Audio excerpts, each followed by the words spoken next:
Good morning and welcome to day 2 of Municon. We've got another great full day of tracks, information being shared by your colleagues in Stormwater. And today we are featuring Vince McGowan. He's a professional engineer with 20 years of experience in environmental regulations. He's worked the last 10 years in water quality protection at the Department of Ecology, and he now leads the water quality program at the Washington State Department of Ecology. Today, he's going to speak on keeping the connection, utilizing stormwater management to keep Washington communities connected to nature. He's going to focus on new ways your work connects communities to nature and protects water quality in the watersheds. Vince, please share your presentation with us. Thank you for being here. All right, thank you, Lori. Happy to be here. So believe it or not, this is my first time at Municon. I've been working in stormwater, as Lori mentioned, 20 years, and first time at Municon. So it's a shame because it's a fantastic event, great speakers, a lot of learning happening here, all the latest advancements in stormwater. So it's also my first time listed as an inspirational speaker. And that's what I hope to be this morning. It's been quite a year for everyone. So my talk will focus on the connections between your work, your communities, and the natural spaces within them. A non-technical talk here. All right, so just a little bit about me. I started working in stormwater about 20 years ago. And looking back over my career, a lot has changed, both for me and for how we approach stormwater in Washington. When I first started, I didn't know what a catch basin was. So seriously, like over half the population still had no idea where water went after disappearing from the street. My first job at City of Olympia was utility billing, making sure businesses understood and paid their stormwater bills. And also helping homeowners associations take care of their stormwater ponds. Frequently, I had to start by letting them know that they owned a stormwater pond, what it was for, and what their responsibilities were for maintaining it, along with how the city could help. So looking at this picture, here you wouldn't learn much about where the stormwater goes after it enters that drain. But if you don't know, you might not care. But I'm a curious person, and I like to think that many people in stormwater management are curious about how things work, because this is complicated, often unseen work. So it's not just about flooding or catch basins or ponds. It's about people, people's pets, traffic, salmon or trout, or even Olympic mud minnows, which is a threatened species that happens to live, among other places, in a stormwater ditch on the west side of Olympia. So looking back again, I still remember a meeting in early 2003 when Misha Vok from EPA told everyone at the American Public Works Association, APWA, Stormwater Managers meeting, that even though Ecology didn't have a permit for Phase 2 cities and counties, we were still all obliged to apply for a permit. So I ended up on a subcommittee. It was formed by Ecology that developed an application for this permit that wouldn't exist for another 5 years. So I learned about the 5 elements that later became 7. I think we've added a couple since then.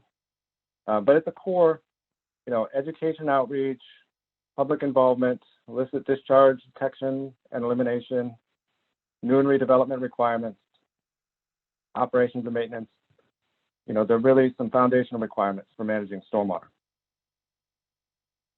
So after a decade of working on those core elements, I now see stormwater management as mostly about connecting a built environment to a natural one. And that's what keeps me interested in stormwater. It takes all those tools in the toolbox to keep that built environment working for people, while also working for the natural environment and working well for aquatic life that depends on it. The fish, the birds, salamanders, macroinvertebrates, all these species that depend on us remembering that they live downstream So we as stormwater professionals have endless opportunities for innovation in how we keep our communities connected to nature. We're charged with helping accommodate the state's growth while preserving and restoring healthy environment, all while battling the effects of climate change. We don't have the opportunity to hit pause while we work on all these challenges. The rain will just keep coming, communities will keep growing, and we do have the opportunity to learn from our shared successes and challenges. That's part of what this conference is about. So how do we keep a community connected to nature, and why should we do that? Well, to get technical for a moment, I said this was not a technical presentation, but this image is from our mapping guidance. So the asterisk there shows connection points. Basically, any discrete point where stormwater enters or leaves MS4. Ditches, pipes. So this image is fairly common. The municipal system here, probably carrying roadway runoff, goes to a private system, and that system discharges to a stream or river, or maybe to the ground. So knowing these connection points can help you trace illicit discharges, understand impacts. So again, with this picture, would it make a difference if there was a private pond or other best management practice upstream of that private outfall? Yeah, of course it would. So is that something you track in your local jurisdiction? It's not always required by the permit, but it's generally a good idea. If you can, if you have the resources and the time to do that, it's a good idea. So here's an outfall. And what do you imagine is upstream of this outfall here? So I want to share with you two very different stormwater stories. Both are from Olympia, which is where I live, where I have the most familiarity with the stormwater systems. That's where I used to work, and I'm sure you have similar stories from where you live and work. So first,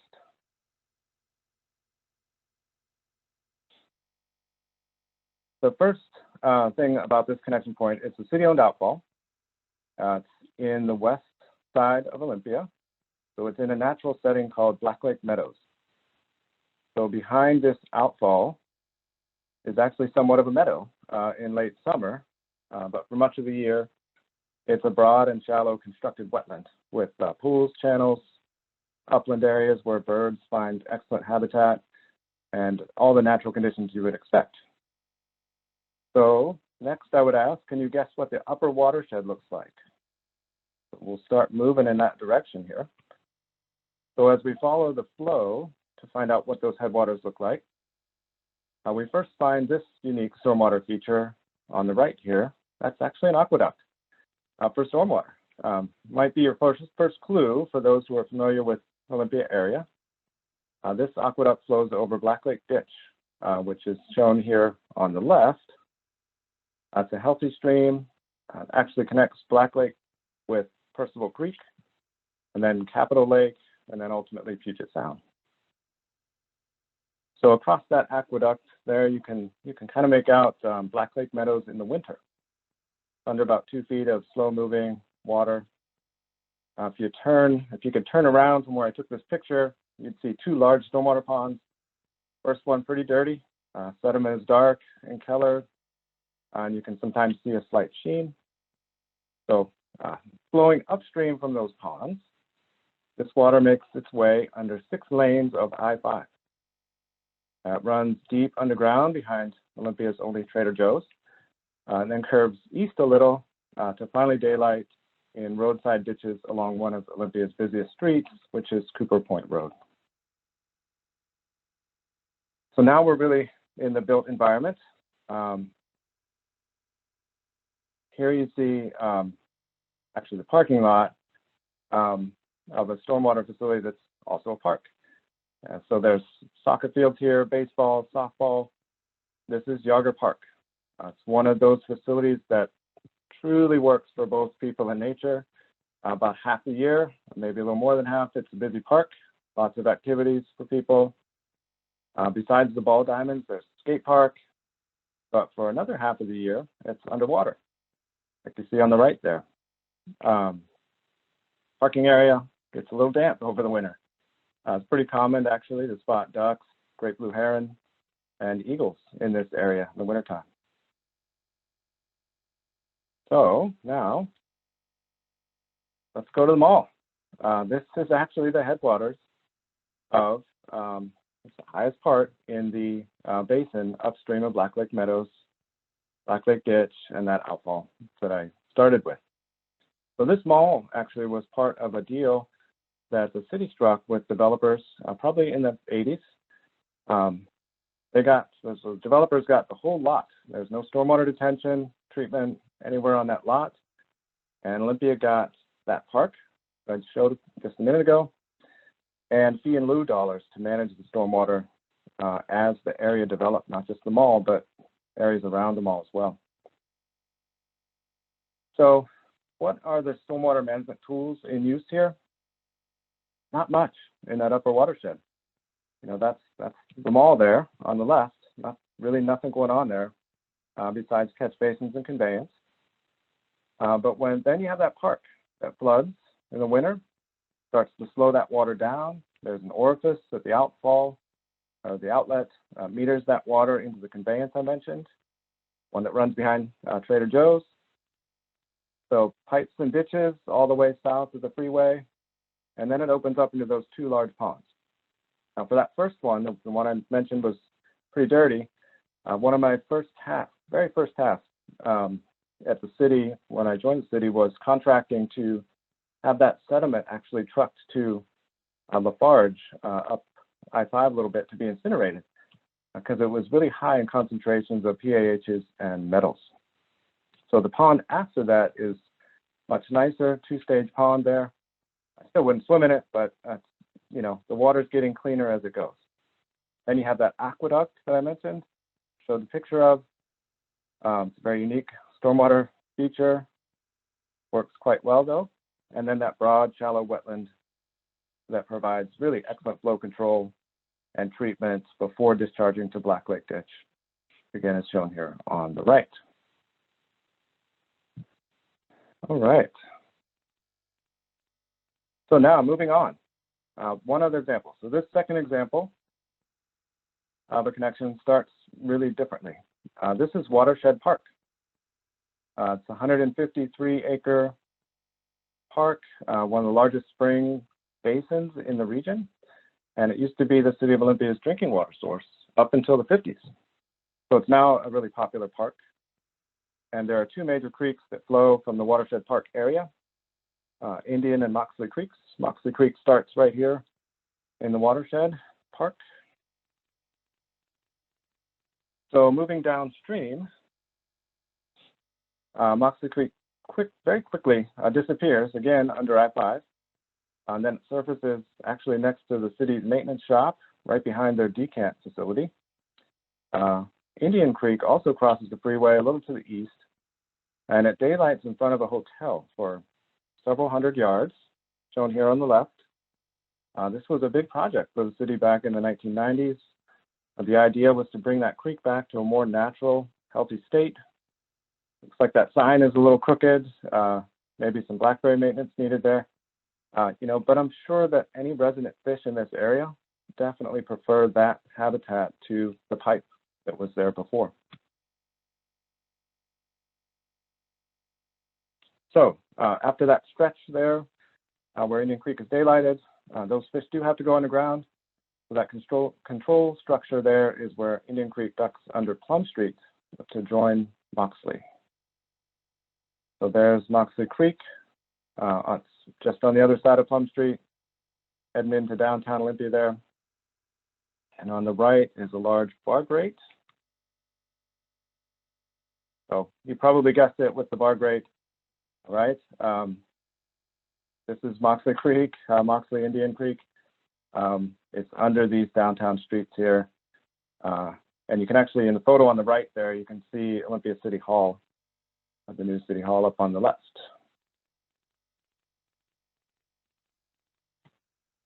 So then finally, makes the Puget Sound. So this is the East Bay, very southern end of Puget Sound, and where Moxie Creek finally ends. It's shown here at low tide on the right. Okay, so getting to the point of this virtual tour of Olympia, really, what's the connection to nature? What does any of this have to do with stormwater management? Here Olympia is keeping that upper watershed protected, and they use it for public education and outreach about Puget Sound lowland streams. Quite different than the mall in the last example, but both of those places are enjoyed by the public. So as mentioned back in the 1990s, Olympia took steps to extend that connection between the built and natural environments by daylighting Indian Creek to carry those endangered salmon upstream, provide habitat for resident fish like cutthroat trout. And then downstream, that street with a creek under it, you'll find the city stormwater managers using illicit discharge detection and elimination. Now, for example, when I started back in early 2000s, used to get coffee at a little stand on Plum Street, right next to the city hall, the old city hall.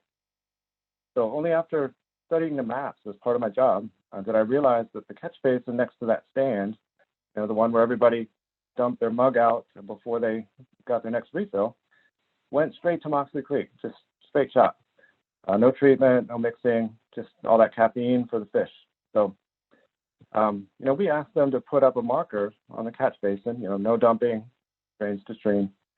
And they did that, and they also put in a big basin with plants that were semi-tolerant of everyone dumping their coffee on them. And the basin used, some basic rain garden principles to filter a lot of that caffeine out. Had a little roof on it and really didn't discharge most of the year.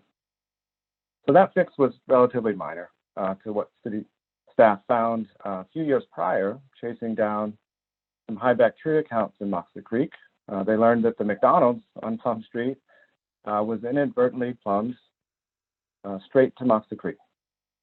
So that's what can happen when you put actually an 8-inch sewer main next to an 8-inch stormwater pipe without any labels. So that was prior to dedicated IDDE programs. So when I started implementing a more formal program, as the permit was coming online, we found several more cross connections, 3 restaurants, an apartment complex, a church that had been cross-connected since the 1950s. All of those connections were relatively easy to uncross once they were found. So other stormwater BMPs like catch basin cleaning, street sweeping, along with IDDE, those are the most effective tools in this lower part of the watershed.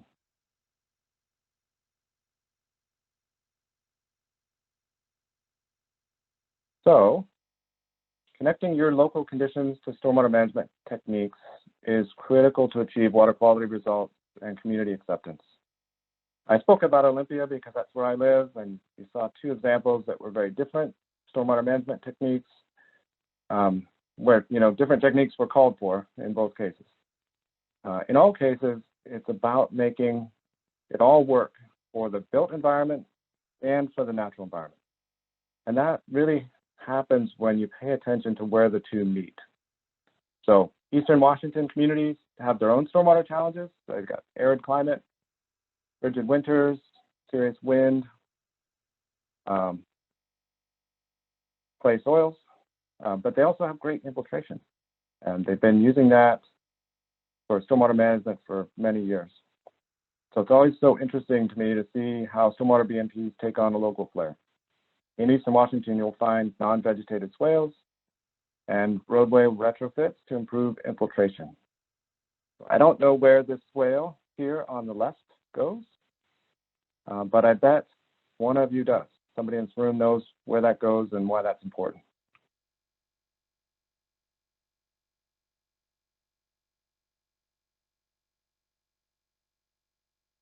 Click too soon there. All right, so this past year has taught me a few things, beyond just how to use Zoom, which you can see I'm still learning. It's taught me just how much I appreciate our state Like many of you, I've spent more time on local walks, very close to home. I'm thankful for the opportunity to spend time in nature while also in this urban environment. And I'm also appreciative of the commitment of all of you to keep working hard and making progress through what were previously unimaginable challenges. So I want to take time to thank you for your leadership. We're all leaders because of the perfect storm here. Unique weather, amazing and important natural resources, smart, engaged people, political will. We bring innovation on all fronts, in research, in regulations, in implementation. Our stormwater community, that's all of you, is dedicated, motivated to take action to find solutions, to protect and restore precious habitat, and to keep people safe and enjoying the built environment along with that natural environment. So I just want to say thank you. If we have time, I'd be happy to take any questions. Thank you, Vince, for your journey through Olympia and how the upper watershed is being protected, but we have to be so aware of what's happening in the urban centers where those waterways are being channelized and are underground and we can't see anything. So thank you for that journey and awareness. This is an opportunity to speak with Vince, who's water quality lead at the Department of Ecology, and ask any questions that you have. Please type them into the chat and I will share them with him. Well, we have a comment, Vince, thanking you from someone who's lived in Olympia for 25 years. And I do have a question, Vince. In your opinion, what's the next biggest change for stormwater in Washington? Yeah, that's a great question. Boy, I'm sure there'll be plenty of change. I think folks have probably heard about the new findings of chemicals in tires that are really harmful to salmon. So that may drive some change. One of the things that I've been, when I think about change, okay, so back to the question, something like that comes up and it's a serious issue. It's cutting edge research that has come out and we need to respond to that. And, I'll just say that I having to answer a lot of questions from people outside the stormwater profession who care and they really want to do something with this information, as do I, and as do all of you. How do we put this to use? How do we protect salmon? How do we protect aquatic life with this new information? One of the things that I was really, it was affirming to me was we've got really good system in place for stormwater management. So it's adaptable. We've got monitoring out there. We've got BMPs on the ground. We've got an engaged group of professionals and research and consultants who are supporting all that work. So I don't know what the next big change will be, but I feel like we're ready for it. I feel like you all are ready for that change, whatever it is. Vince, we have another question. Do you know how often Olympia takes water samples in their creeks? Yeah, I don't know. I don't know currently. And I do believe Olympia is part of the Stormwater Action Monitoring Program. And so that, that broader program of looking at lots of streams to get a sense of how are we doing with lower Puget or lower, yeah, I'm going to mess that up. Puget Sound lowland streams. There we go. When I was in Olympia working, it already had a monitoring program as well. And my job was focused mostly, as I mentioned, on the built environment. I had a coworker who was mostly focused on that natural environment, working with Thurston County and others to monitor. I know there's macroinvertebrate monitoring going on with stream team volunteers. Not sure about, we were doing stream surveys back then. Probably they're still doing stream surveys. But yeah, I don't know the details, but I'm sure that they are paying attention still to how the streams are doing in Olympia. We have another question about one of the pictures you showed of the flooded parking lot. Once it drains, is there a large amount of sediment that has to be removed? And does street sweeping take care of that? Yeah, I think that parking lot was probably Yager Park. I think it's gravel. There are a couple of settling ponds between the mall and the rest of the park. And I think a lot of the sediment, settles out. There's enough time for most of it to settle out there, but I think that's gravel. So I don't think they sweep it after the water recedes in Yager Park. Another question. Does any of Olympia's stormwater go to wastewater treatment plants? Yeah, looks like I see. Hi, Tammy. I see she may have responded there. Yes, combined system in downtown Olympia. So yes, that's still something that I discovered and worked on. And to discover it, I mean, people knew, right? For me, it was self-discovery. But yes, a lot of the downtown Olympia is still combined, goes to the lot wastewater treatment plant. And thank you, Tammy, for answering that question. We appreciate that. Yeah.